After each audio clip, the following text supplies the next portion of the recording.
Hi மக்களே, welcome to இமான்ஸ்யூ. இன்றைக்கி ஜப்பானில் வந்து நமக்கு கடைசி நாள் இதான் நான் இருந்த ரூமு. நீங்கள் நினைக்கிறேன், இங்கே பாருங்கள், ஒரு பியூட்டிஃபுல்லான வியூ. இந்த ரூம் வந்து ரொம்பவே செம்ம அழகாக இருந்துச்சு, ரொம்ப கம்ஃபர்டபுளாக இருந்துச்சு. நீங்கள் ஜப்பான் வந்தீங்க அப்படின்னா கூட வந்து இந்த ஹோட்டலில் வந்து ஸ்டே பண்ணுங்கள். இன்கேஸ் நீங்கள் சாண்டாய் வந்தீங்க அப்படின்னா வந்து, ஏன்னா வந்து இது கொஞ்சம் அந்த சாண்டாய் சிட்டிலே வந்து நான் செக் பண்ணி பார்க்கும்போது இது வந்து ஒரு சீப்பான ஒரு ஹோட்டல் மாதிரி எனக்கு தோணுச்சு. செக் பண்ணி பார்த்ததில் இதுதான் கொஞ்சம் சீப்பு. பஸ்ஸு ஃபெசிலிட்டிஸும் இருக்குது. சும்மா நம்ம ஒரு 10 நிமிஷம் நடந்து போனாலே வந்து பஸ்ஸு வந்துடும். அதேமாதிரி பார்த்தோம் அப்படின்னா வந்துட்டு வரும்போது நைட் வரும்போது 9:30 to 10 தான் லாஸ்ட் பஸ். அதுக்குள்ளேயே நீங்கள் வந்துடணும். இல்லை நீங்கள் நைட் டைம் வந்து ஃபுல்லாகவே ஜப்பானை சுற்றி பார்க்கணும் அப்படின்னா அந்த ஹோட்டல் வந்து நான் சஜஸ்ட் பண்ண மாட்டேன். ஏன்னா வந்து அதுக்கப்புறம் நம்ம டாக்ஸியில் தான் வரணும். இப்போது இன்கேஸ் வந்து நீங்கள் இந்த ஹோட்டலுக்கு பஸ்ஸில் வந்தீங்க அப்படின்னா வந்து ஒரு 200 JPY தான் வந்து மேக்ஸிமம் வருது. இதே நீங்கள் டாக்ஸியில் வந்தீங்கன்னா வந்து 2300 வருது. 2000 JPY வந்து எக்ஸ்ட்ரா வருது. அதனால நீங்கள் ஒரு 10:30 நீங்கள் வந்துட்டீங்கன்னா இந்த ஹோட்டல் வந்து ரொம்ப கம்ஃபர்டபுளான ஹோட்டல்.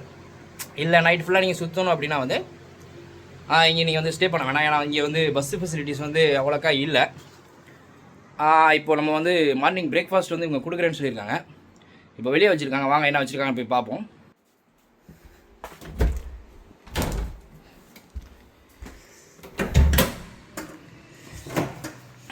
ஆஹா, இந்த கஞ்சி நம்மளை விடாது போலங்க. இங்கே வெளிநாட்டுக்கு வந்து விதவிதமாக சாப்பிட்லான்னு பார்த்தா கஞ்சி வச்சுருக்காங்க. இங்கே பாருங்கள், அடடடா. நீங்களாம் நினச்சிட்டு இருப்பீங்க ஜப்பானில் இருக்கும் விதவிதமாக சாப்பிடுவாங்க அப்படின்னு சொல்லிட்டு. கடைசியில் பார்த்தா நம்ம ஊர் கஞ்சி தான் வந்து பிரேக்ஃபாஸ்ட்டாக கிடச்சிருக்கு. பவர் வேறு லெவலுங்க. நான் கூட கஞ்சி நம்ம ஊரில் மட்டும்தான் இருக்கும் அப்படின்னு நினச்சிட்டு இருந்தேன். ஆனால் பார்த்தா ஃபுல்லாகவே வந்து கஞ்சி எல்லா ஊர்லேயும் இருக்கும் போல இருக்குது. இன்றைக்கி இதுதான் நம்மளோட பிரேக்ஃபாஸ்ட்டு. இதை சாப்பிட்டுட்டு நமக்கு வந்து ஈவினிங் வந்து 5 மணி தான் வந்து சாண்டாயில் ஃப்ளைட்டு. அதனால் இன்றைக்கி கொஞ்சம் சாண்டாயிலே கொஞ்சம் இடம் பார்த்துட்டு அப்படியே கிளம்புவோம். இப்போ தான் நம்ம சேனலில் ஃபஸ்ட் டைம் பார்க்குறீங்க அப்படின்னா வந்து நம்ம வீடியோ வந்து சப்ஸ்கிரைப் பண்ணி வச்சுக்கோங்க. ஏன்னா நான் தைவான், ஜப்பான், இதோட கல்ச்சர், ஃபுட் விலாக் இதை பற்றி நான் வந்து போட்டுட்ருக்கேன். நீங்கள் சப்ஸ்கிரைப் பண்ணி வச்சா தான் அடுத்தடுத்து போடுற வீடியோ வந்து ஈஸியாக அவங்கள வந்து சேரும். இந்த வீடியோ உங்களுக்கு பிடிச்சிருந்துச்சின்னா லைக் பண்ணிவிட்டு இதை உங்கள் ஃப்ரெண்ட்ஸுக்கும் ஷேர் பண்ணுங்கள். கஞ்சி எப்படி இருக்குன்னு டேஸ்ட் பண்ணி பார்ப்போம் வாங்க. கஞ்சிக்கு என்னென்ன கொடுத்துருக்காங்கன்னு பார்ப்போம். ஒரு மரத்திலான ஸ்பூன் கொடுத்துருக்காங்க. கஞ்சி இது வந்து நம்ம ஊர் புளி வச்சுருக்காங்க. இங்கே பார்த்தோம் அப்படின்னா வந்து உப்பு கொஞ்சம் வச்சுருக்காங்க. இது வந்து முள்ளங்கி.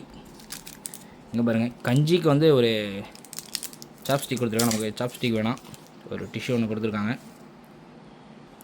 கொஞ்சம் ஒன்று கஞ்சியில் வந்து உப்பு போட்டுக்குவோம்.